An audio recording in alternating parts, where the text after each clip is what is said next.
Well, hey, friends, welcome back to the Faith Driven Leader podcast. I'm your host, Ann Eileen Thompson, and today you're going to meet a leader whose life and work radiate both faith and purpose. Lisa Nichols. Lisa is the CEO and the co-founder of Technology Partners. It's a firm that she and her husband Greg launched more than 30 years ago, now recognized as one of the Midwest's most respected tech companies.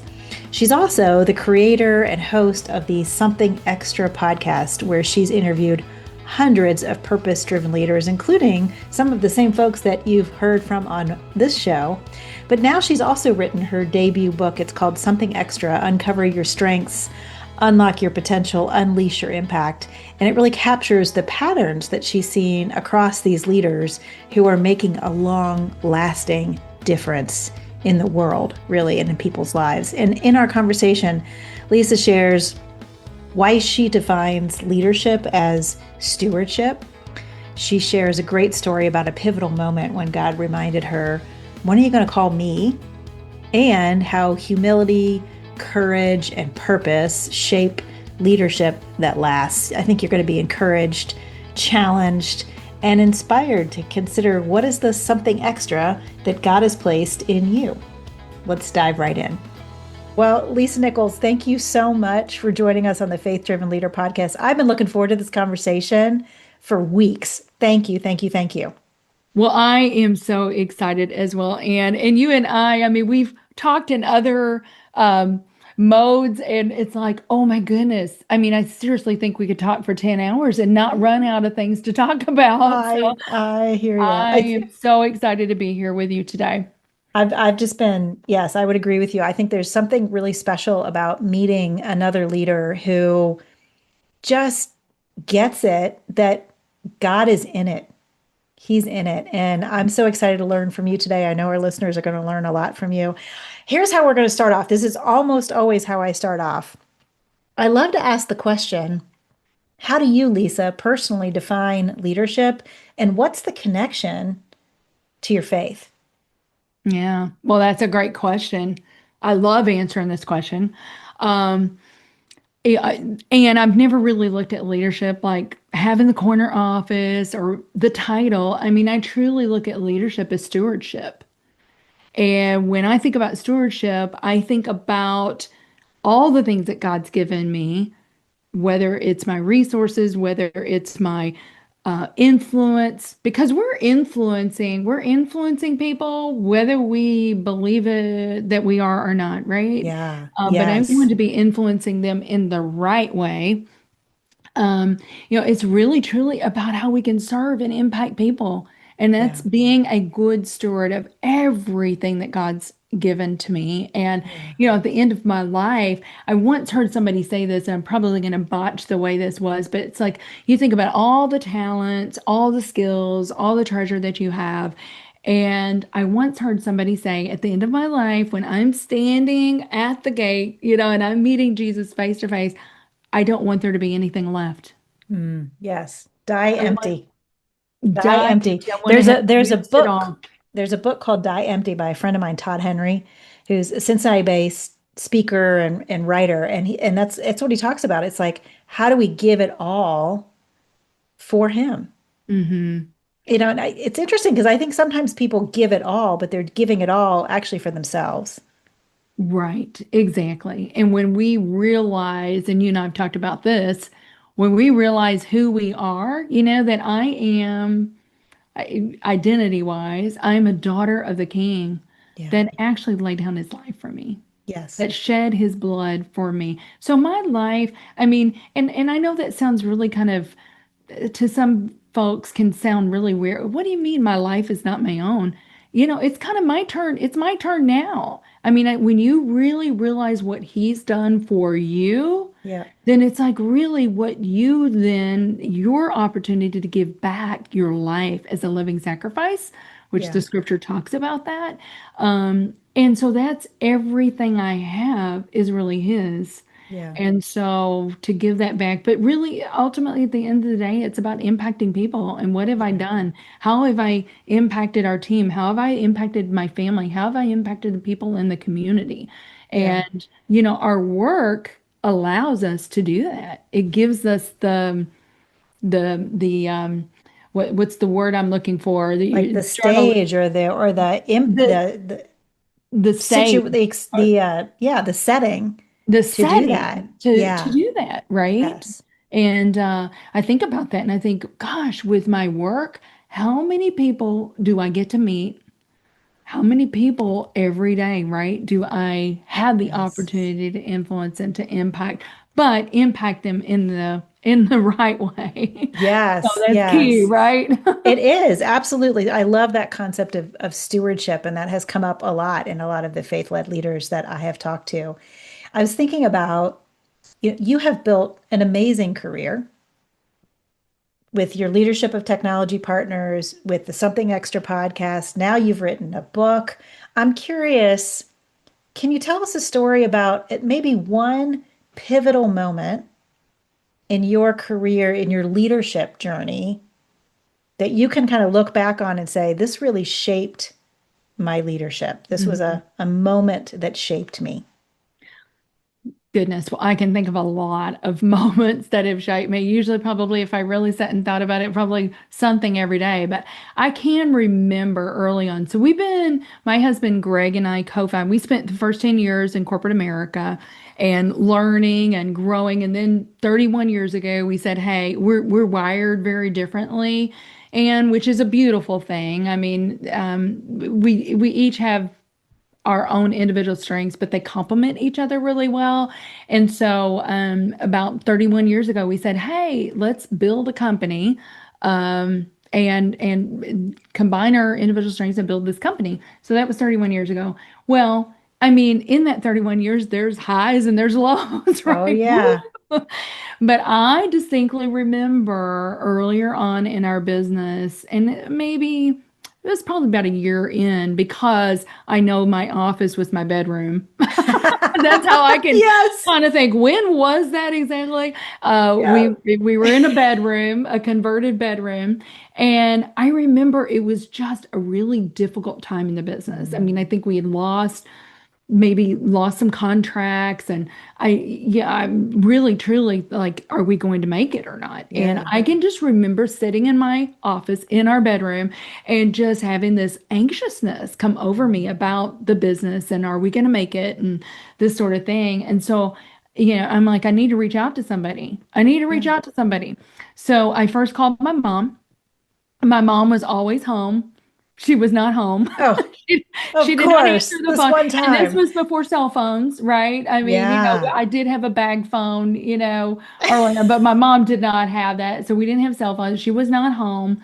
And then I'm like, well, I'm going to call my best friend from college and talk to her and get some encouragement. And I called my best friend, no answer. She's not at home either.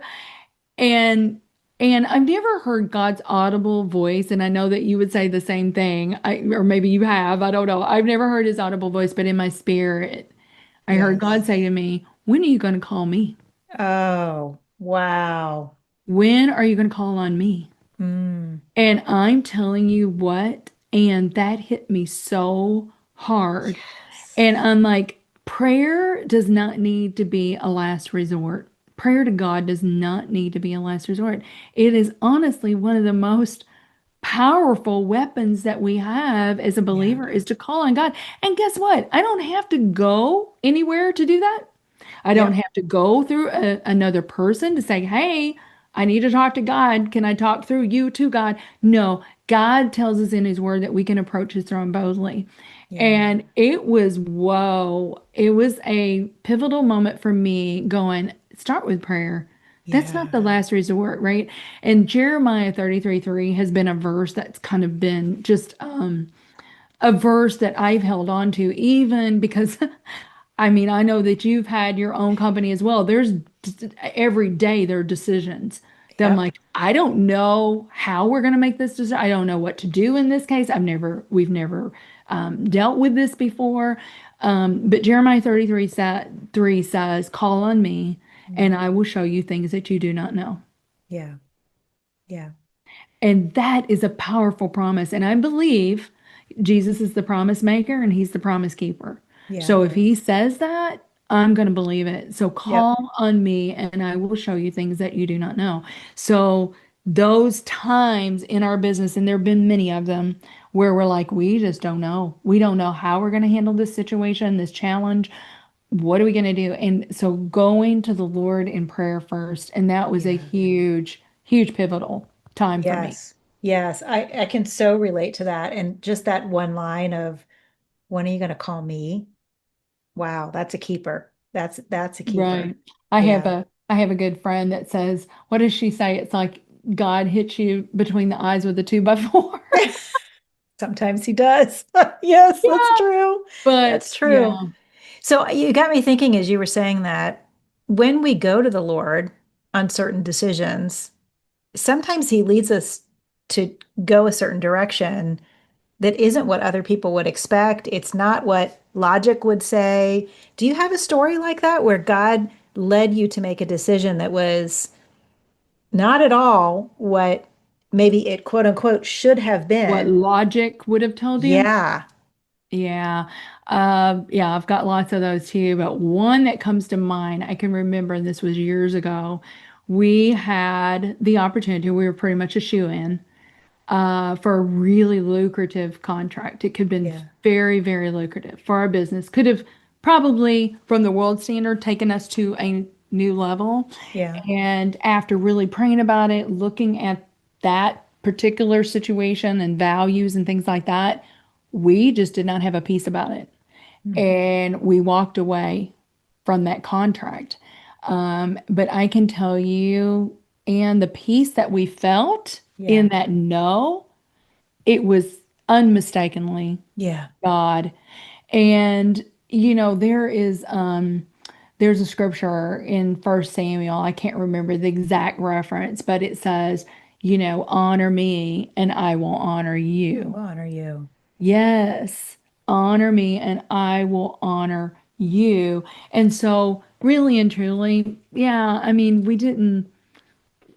we walked away from that contract, but God always, when we honor, we just didn't feel the values of that, what that contract would have brought, Yeah. and the way that our values are, just were not in alignment. Yeah. And yeah, but the world probably looking at it from the outside was like, "Are you crazy? Yeah. Why wouldn't you have done that?" That's so interesting because I feel like almost if you think about the other side of that, when you have an opportunity and you feel a little anxiousness about it or a lack of peace, that actually is a sign. I've got similar stories of where we said no to things that most people would think we should say yes to, but I don't, you probably have some like this too. I have one where it was an organization that came to us, one of those dream client, Christian public company, dream client. Like I really wanted to work for this company. I really wanted to take this gig. The project itself was like really complex.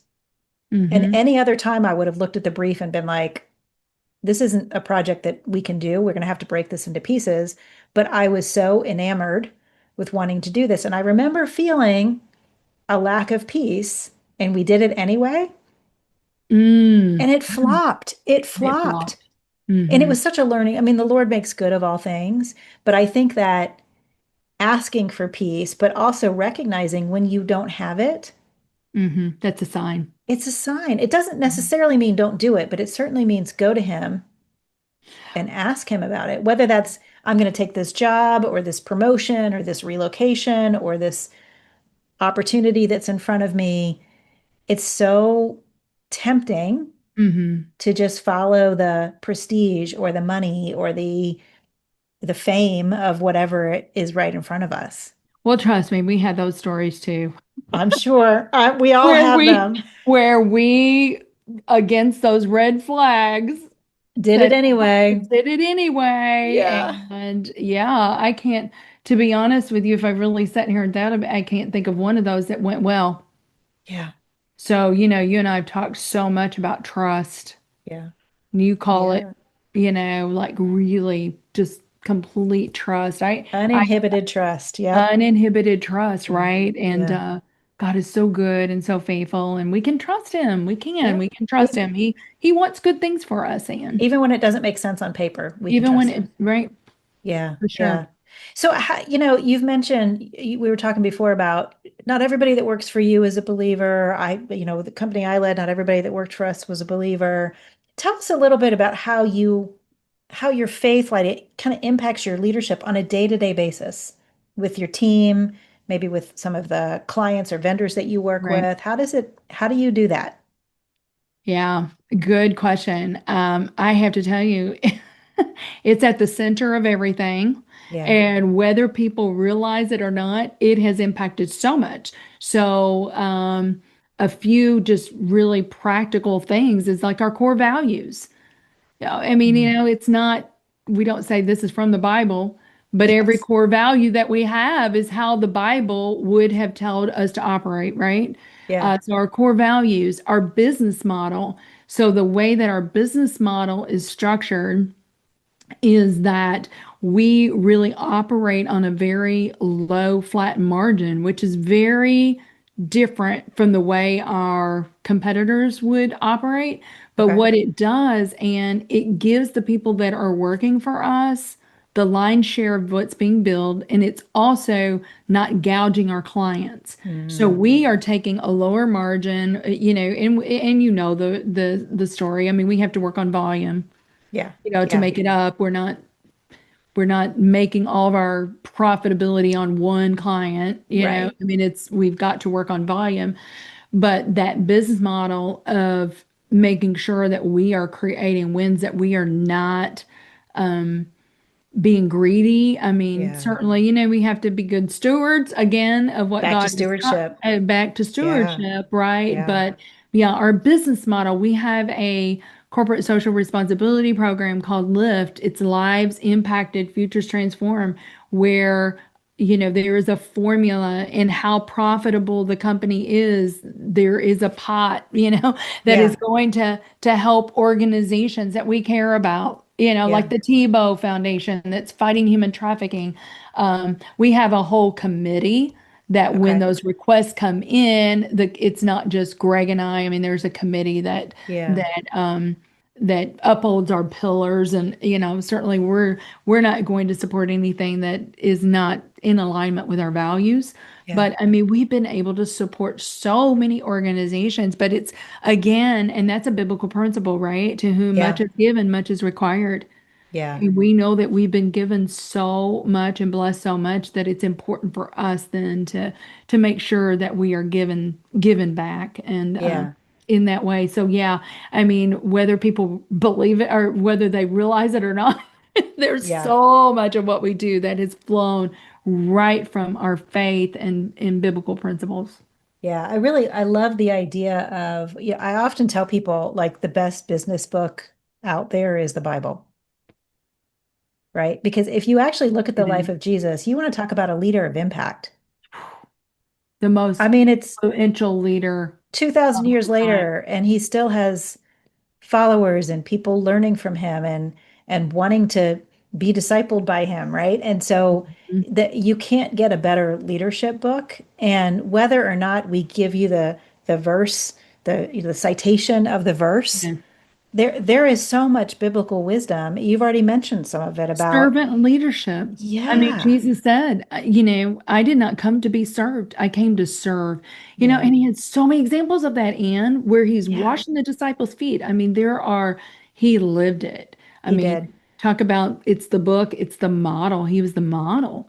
And Yeah, so if you want to really learn how to be an influential leader, and I call it, eternal impact too. I want to make an eternal impact, not just a yeah, here and now. Um, we can't look to any other leader yeah, as a good example, yeah. than him. So Yeah, best I example. fully agree, fully agree. There's so much to learn. And there's always new things to learn from him Hmm. Hmm. and his life Hmm. and how he Oh, led right. and Yeah. yeah, so good, so good. Well, one of the things that I admire about you as a fellow podcast host is, you have done probably 6 times the number of podcasts I have. How many episodes have you guys done? 350, I think. 350 episodes. That's amazing. You've probably talked to so many amazing people. Mm-hmm. And now you've written a book. Yes, And I'm telling you, I've started reading the book. It is available for pre-order right now. I've already yes, pre-ordered mine, and you sent me a lovely advance copy, so I get a sneak peek, and I I have been know. loving it, loving it. Thank you. The It would, URL is really hard. It's really hard, Anne. is it? Uh-huh. Tell It's us what the URL is. www.somethingextrabook.com. Well, that's complicated. We'll put it in the show notes for everybody just in case Yes. they can't remember that. That's Right. awesome. That's awesome. You've interviewed so many people, and this is probably a really hard question to think about. So I'll try to phrase it in a way that makes it less difficult to think about. I'm sure there are hundreds of really amazing conversations, probably 350 of them. All Yeah. 350 have probably been amazing, Have been my favorite. All but 350 have but been my tell favorite. us one of your favorites and tell us a little bit about why did it stick with you? Hmm. Yeah. That is a funny question because I do get asked that a lot. Like, who are your favorite? And I'm like, every one of them's my How do I favorite. pick? Yeah, how do I pick, right? But I will tell you one thing, there's only been two times that I've cried. And reach Okay. for a Those are tissue. probably worthy. These are worthy Only two conversations to hear about times. that. And one of those times, and I got off that interview and I told Jenny, who you've met, my EA, I said that's one of my favorite conversations I've ever had. And it was Johnny Erickson Tana. Mm. And for your I listeners saw who some of your don't reels from that know, one, and I'm a little afraid to listen to it hmm, because I don't want to turn into just a basket of tears. yeah, listen to it. Yeah, I need She's to. remarkable. For your listeners that don't know her story, Johnny Erickson Tata, it's spelled Joni, so people think it's Joni, but it's Joni, yeah. Johnny Erickson Tata. When she was 17 years old, was diving with her sister in the Chesapeake Bay and dove into a sandbar. Mm. And her sister Kathy saw her laying in the water, knew something was wrong.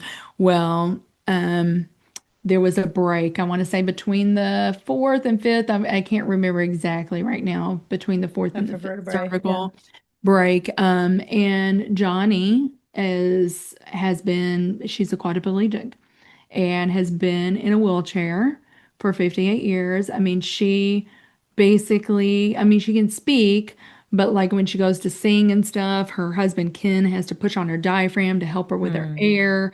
Um, this is a woman that has to have care all the time. People come Yeah, to her house and turn her at night. She cannot turn herself.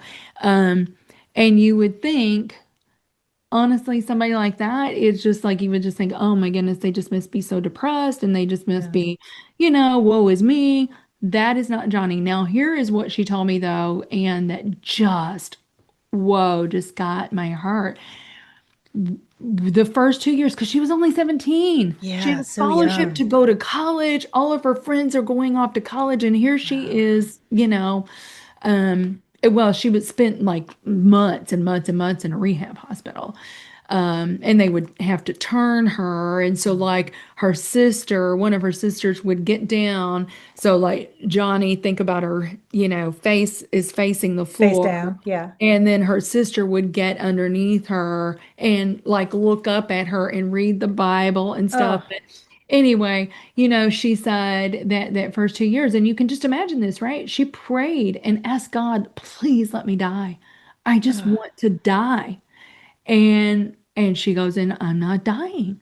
And she said one day it was a pivot for me. And she said, I said to God, okay, if you're not gonna let me die. She even tried to like knock her head back. She said like to even oh, like commit suicide. I mean, she just was doing anything. I mean, she just was miserable, right? And could not see any purpose for her life or anything.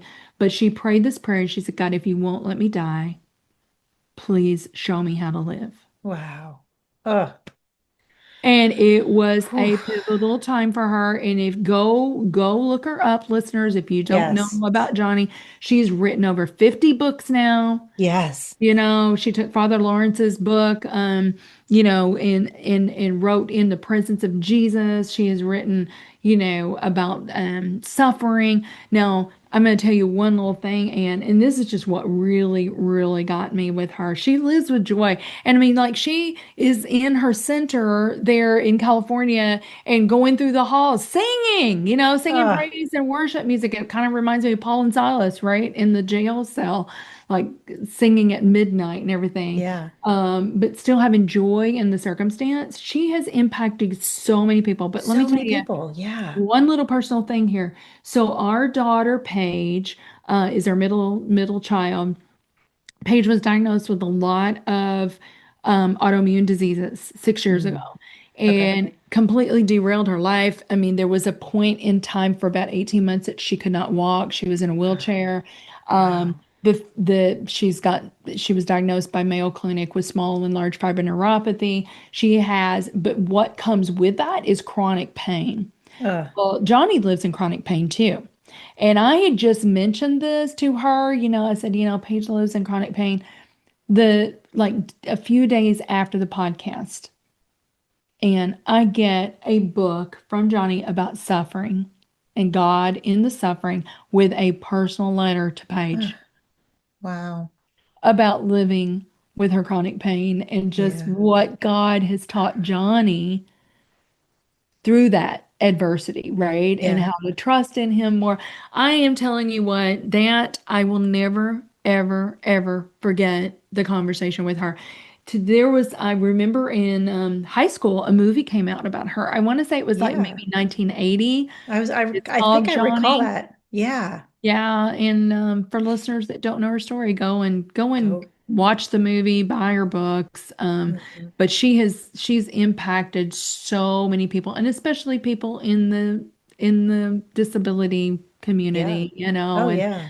and yeah. So it's What a beautiful story of kind of Romans 8:28 coming to life. Like he uses all things for the good of those who love him. And are called according to his purpose. yeah, what a Yeah. beautiful example of that. And it's hard to put yourself in that position and think, would I do the same?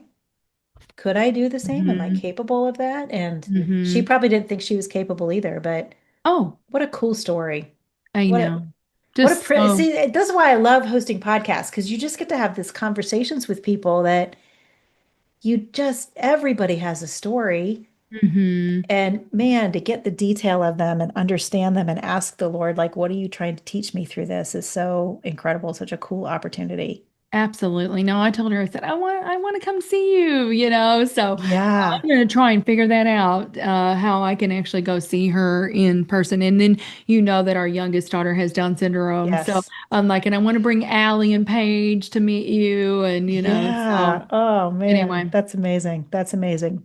Well, I'm curious across those 350 conversations, Hmm. I'm a pattern observer. I'm always looking for like, well, what are the patterns? Yeah. What are some patterns that you've seen among the leaders who are having the most impact? So those might be faith-led leaders and Hmm. even those who aren't faith-led leaders. But what are some of the patterns that you see across the folks who Yeah. really are having lasting impact? Well, I'm really glad you asked this question because that's what Something Extra, the book, is Well, how about all that? about, right? Amazing. And in the book, you asked me about three, there are 23 of these patterns, if you Yeah, will. And so I'm going to tell you about three of them, but you perfect. can get the Great. book and go read about the other 20. Yes. The first one, and it's the first chapter of my book, and is humility. And Yes. so many of the impactful leaders, I mean, there is a leader that I love so much. Unfortunately, he passed away last Mhm. year, but he was the CEO for Wells Fargo, Danny Ludeman. And I will tell you, this man, the most humble man, very brilliant, Yeah. brilliant man. You're not the CEO of Wells Fargo and not being brilliant, Yeah. right? Clearly brilliant, but the most humble man, that you'll ever meet. So humility is one of those that I see. And I mean, just the impact. I'll tell you another one. Anne, and I don't know if you ever had the chance to meet Mike Duke, who was the CEO for Walmart, but a few No. years ago, I was at an event and he was receiving an award And so a lot of people were coming up and talking about him, right? Mike Duke. And the through line through every one of their speeches about how he had impacted was his humility. And Mm, just like he was not all, really didn't walk around like he was all that, yeah. but very, very humble. Another one that I would say is purpose. So Ah, the really purpose. impactful leaders' purpose, they had a purpose bigger than themselves. So if your purpose is just to get the corner office, make a lot of money, buy a lot of toys, you're Probably not going to have probably lasting impact. you're Yeah. not going to have a lasting impact, Yeah. but a purpose greater than themselves. That's another one. And then I would say one more would be courage. And courage, Mm, when I say not just courage to step into new things, because that's a big one, really. I mean, having the courage to step into something that's uncomfortable. I mean, that's really a great trait. But this is courage to stand up for what's right, even when what's right's not popular. yeah. So good. So good. Hmm. I'm curious, the humility thing has been something that has been talked in the business circles for years. Probably, Hmm. Jim Collins, Good to Great. Yes. That's probably maybe the first time that that became really popularized. I'm curious, how do you know if you're not humble? Yeah, that's a good question. Yeah, because there's a fine line there, right? Oh, a lot of Is people will it say, hubris? I'm super humble. Like, are you? Yeah, okay, I'll give you a couple. And this is just the world Yeah. according to Lisa. This is kind of because, sometimes I say you really have to, this is a check every day. It is Yes. a check, why am I doing this? Why am I doing this to make myself look good? That's not humility, right? That's hubris. A couple things for me. My you and I both have a lot of words. I can tell. I mean, my brain is going like this all the Yeah. time and always thinking, always da da da, and so it's very easy for me sometimes, even in a meeting. I mean, I've got to watch myself to not take control. Yeah. I don't need to be the person to always speak first. Let our team, right? The team, like let them talk. You eat last. Yeah. Keith Ferrazzi's book. Or no, I don't know if that was Keith. His was Never Eat Alone. Yeah. I can't remember who. That might have been Simon Sinek. I'm not sure. But Yeah. The anyway, leaders eat last, right? eater I don't remember leaders eat who wrote last. that I one either. don't Yeah. either. I don't either. That's going to bother me now. But just really like, am I thinking about myself? Am I like saying, okay, how can I serve my people right now? What does this person need from me? Yeah. It's really and it is a daily thing because it's very easy to slip into that. I say it's very easy to slip in to the point where you're like reading the headlines and believing the headlines. Yeah. People like talking, Yeah. The other thing that I would say as a believer, and this is so important, listen, Isaiah tells us we were put here to glorify God. Yeah. Whatever you do in word or deed, do it as unto the Lord to his glory, right? And so I think that's really important. Even when you're winning, Yeah. maybe winning in business or whatever, and to say, God, thank you. Yeah. And Yeah. it's all to your glory. Yeah. It's all to your glory, right? And there are checks that you can do, mental checks. And Yeah. in the book, I talk about that. So, like in humility, there's like several pages of reflection questions and things and exercises that you can go through to kind of build that muscle. But Yeah. I think asking yourself those questions, why am I doing this? Am I doing Yeah. this to look good to others, or am I doing this out of service to the Lord? I mean, Yeah. you know. Yeah. I love that. After every chapter, you've got those exercises to really help the reader think through, well, how do I internalize this for me? And Hmm. I went through some of those on the humility one and just found them so helpful. I was also thinking about the other side of not being humble, because I think there's an element of humility that's also walking in the identity and the gifts and the skills that you have. And I think sometimes we can err too far, Right. and it ends up really kind of being kind of some false humility of pretending as if we don't have a voice or we don't have Right. something to add or we don't have some wisdom that the Lord has given us. But I think you're right, it always goes back to this point of, well, who's getting the glory? Yes. I mean, And that's the ultimate yeah, question, right? yeah, Why we're yeah, doing anything. right, right. So Yeah, that's so good. That's so good. So I find you to be one of the most encouraging people I've talked to. thank you. You just That's have so a sweet. way of seeing people and being encouraging to people, and just your demeanor is very encouraging. So I thought I would ask you, what's a piece of encouragement that you would give to faith-driven or faith-led leaders who are feeling kind of tired right now, maybe a little uncertain about what they're doing and should they be doing it? Maybe they just listened Mhm. to you talk and they thought, "Oh crap, I'm not being very humble right now." Like give us some encouragement to these weary faith-led leaders out there. Yeah. Well, weary, is a word I hear a lot, right? It's Yeah. hard being a leader. It truly is. You're giving, giving, giving so much. Um, the first thing that I would say is make sure where's that strength coming from?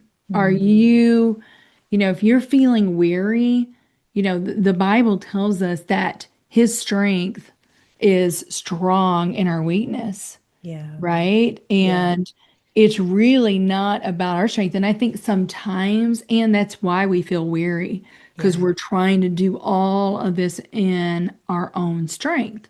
Hmm. But being able to rest in him and trust that even if you don't get everything done that you think you should be done, I mean, really, ultimately, it comes down to, are you going to trust him? It's about his faithfulness. Yeah. It's about his faithfulness in your life. It's not about your strength at all, Yeah. right? Yeah. I would just say this. I would say if you're feeling that way, just really sit with yourself for a little bit and say, where am I trying to do all this in my own strength?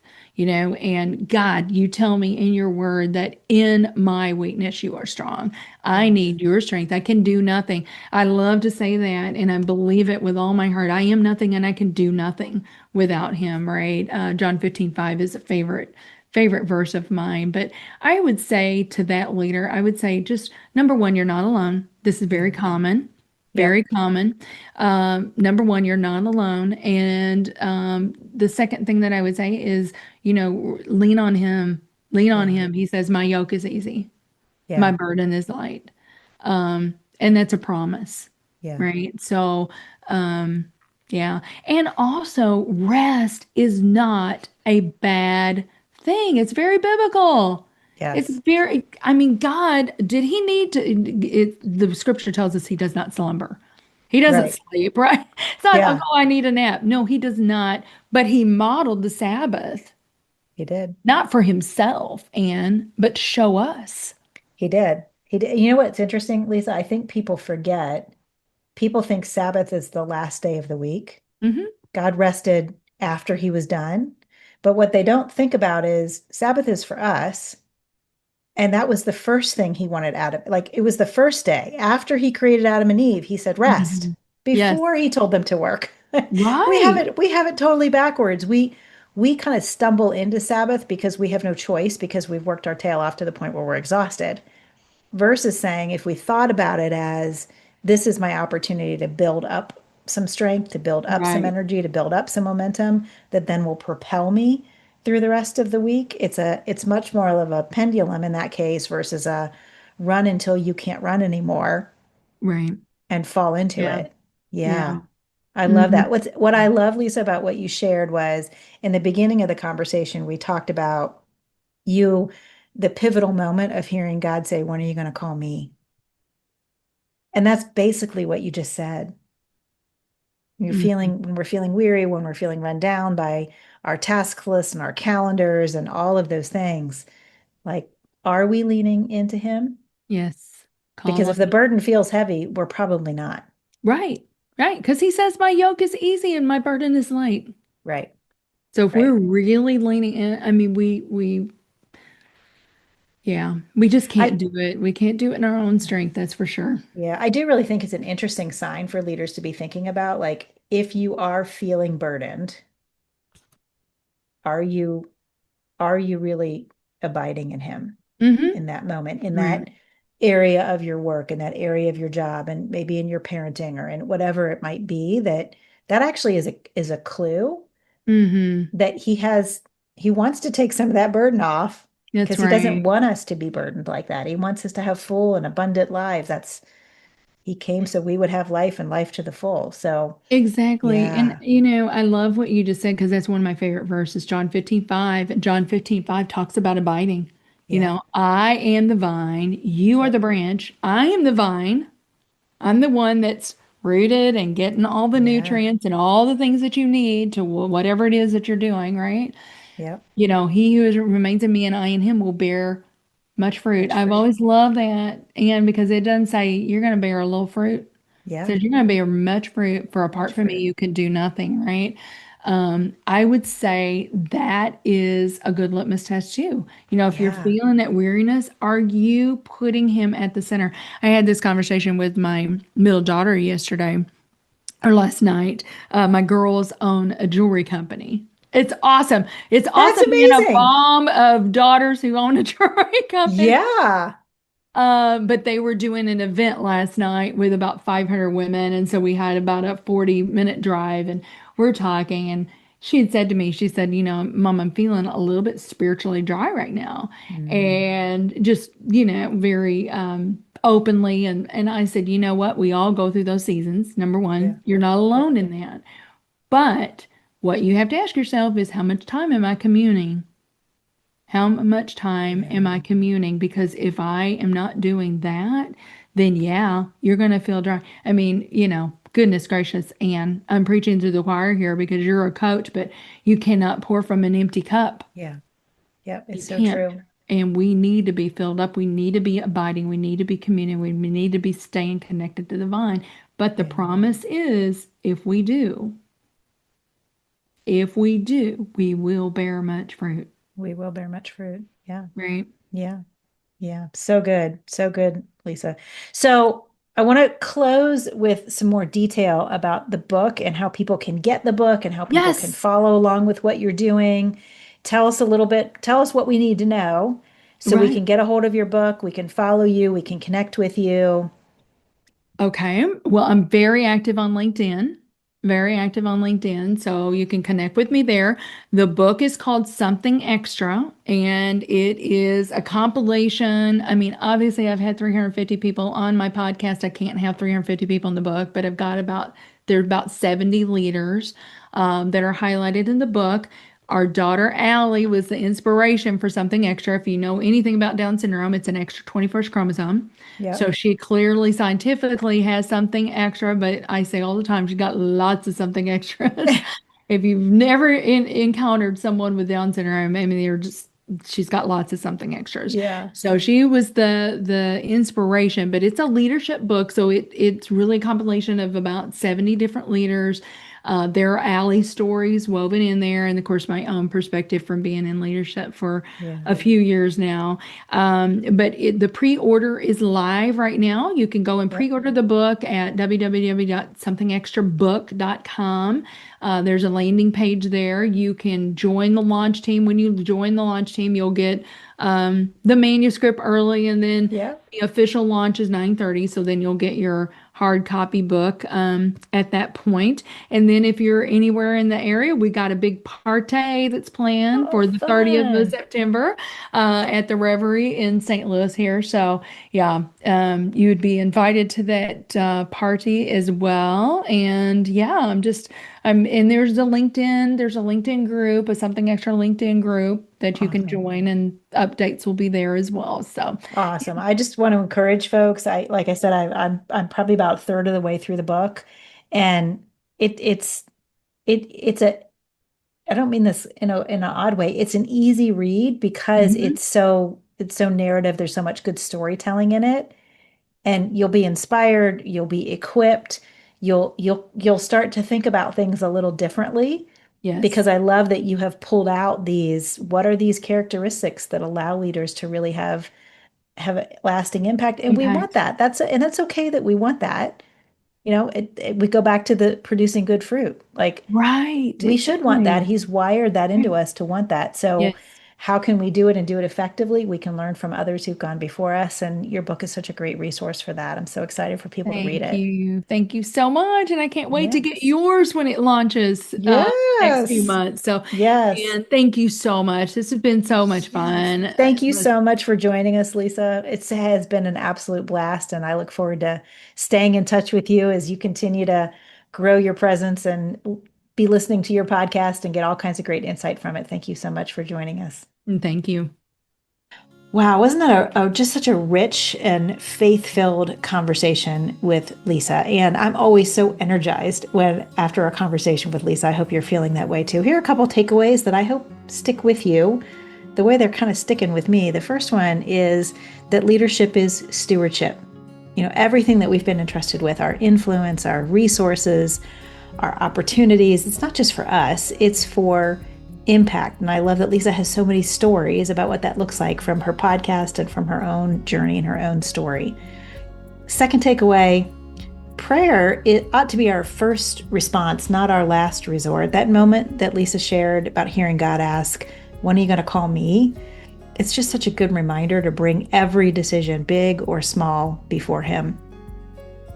And then I loved the conversation about humility and courage and purpose as non-negotiables. The leaders who are making the deepest impact keep their eyes off themselves and on the bigger mission that God has called them to, which kind of leads me to my challenge for you this week, because that humility, courage, and purpose came from Lisa's book, Something Extra, and she talks about this idea of something extra.